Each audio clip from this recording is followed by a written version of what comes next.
Hey guys, so today I'll be showing you everything that you need to begin hydro dipping like it says in the title. This video is intended for very beginner level hydro dipping and stuff like that, just basics, the bare minimum that you need to get started. So I'm going to start the video off with just telling you everything that you need. So first off, you need something to dip. I have this light switch cover that I'm using just to practice dipping on. Definitely good for beginners, cheap, and you can get a bunch of them for very cheap. And then you can see I already painted it. You just need some kind of paint and primer. I just got this Rust-Oleum. This stuff is easy for beginners. It's cheap. You do want to move on to more heavy-duty stuff. I use automotive grade paints and clear coats and stuff like that. And then I got just some Rust-Oleum crystal clear. I spray over the top, give it some gloss and protection. And then I have, for spray, I have a Hydrovator, which is an activator that you spray onto the film, which lets the film stick onto the product you're dipping, like the light cover. And then here's my film. It comes up in a nice rolled thing right here. I'll show you in a few minutes what it actually looks like, the style of it.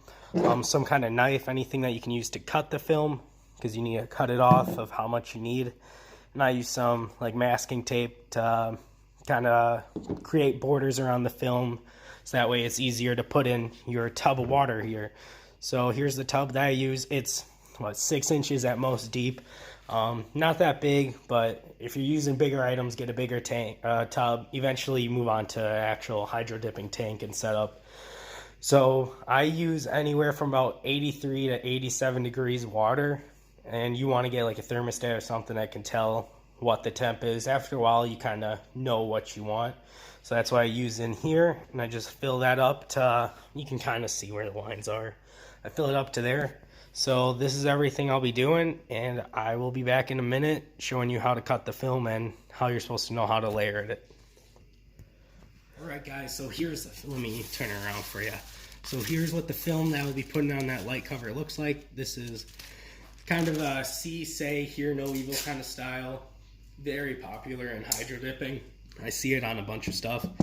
So what you want to do first off is take your film, lay it out flat, and tape off a section. That way it stops rolling up on you. So that's taped off, and all you do is you just keep taping it down in corners. That way you can eventually cut it off and know exactly how much you need and what you're working with and stuff like that. It's right there.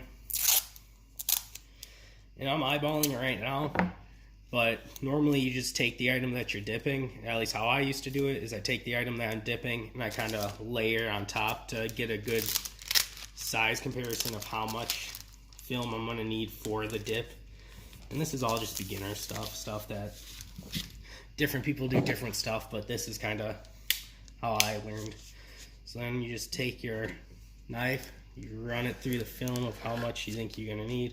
And I'm doing a little extra right now, just make sure that you don't, if you mess up, you have a little bit of wiggle room that you can fix your issue. Like if there's pockets of air underneath the film or whatever. But so then you just tape off everything. Continue taping. So I tape off everything, like complete border it.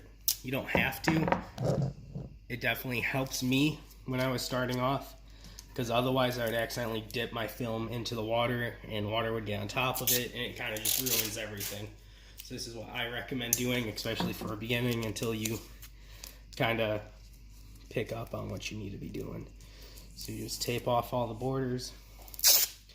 And what I do that some people don't do, at least I learned, to tape both sides, or at least most of both sides. I'll show you exactly what that means, but I tape off all 4 corners, both sides. That way when you're grabbing it, your fingers don't get stuck to it.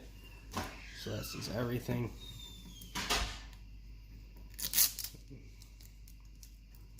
Let me fix that corner right there. It's because it's a little loose.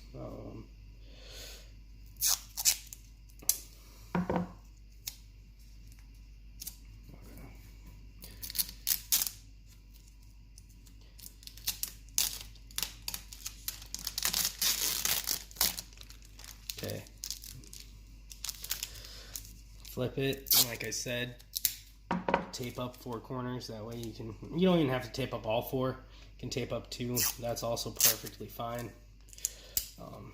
Just as long as you can grip it and you know that it's not gonna fall off or anything like that, or not fall off, but stick to your fingers, I guess, more so.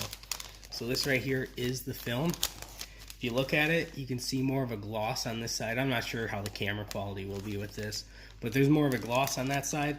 So that side is what you have facing down. You want glossy side facing down. So you dip your item, say this is my item that I'm dipping, you dip it into the matte side without the gloss. So that's how you prepare the film for setting up. I mean, this is all basic stuff. There are different ways of doing it, but this is just how I do it for a beginning. And I will come back to you with the tank full and show you how to dip the item in. Okay, so now that we got the tub full of water, you take your film here, like I said, glossy side goes down into the water.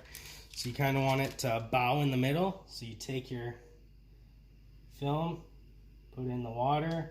You try keeping out any air bubbles like that, no air bubbles, but if you do, you can kind of lift up and push them out. So now you wait 1 minute, and as soon as a minute passes, you can see the film start to bunch up right there, and it should start smoothing out, and then you start spraying the hydrovator, the activator, onto the film, and then you can dip. Alright, so now that it's been a minute, take the activator, shake it up. It does say shake for 1 minute, so kind of shake that whole time that's thing. And you take it, I do about 6 to 10 inches away, kind of depending on how the film is, and you spray evenly, make even coats on top of the film. There you go. And then you take your item you're dipping.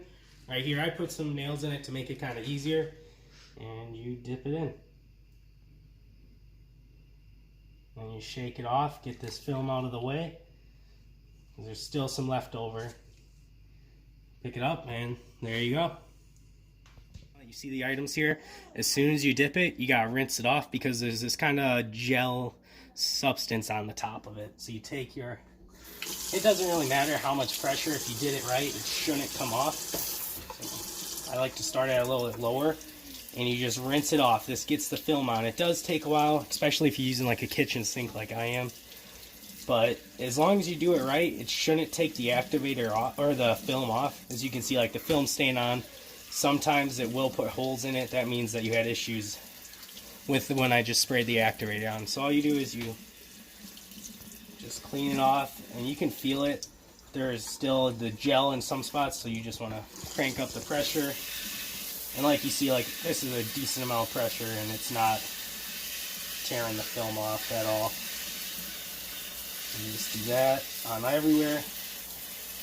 Otherwise, this will damage the item. Not damage, but it won't be good for the item you dipped. Alright, so now I can feel it. I don't feel any gel anywhere. A little bit in that corner. So get that taken care of. I always mess up by not spraying the edges off enough.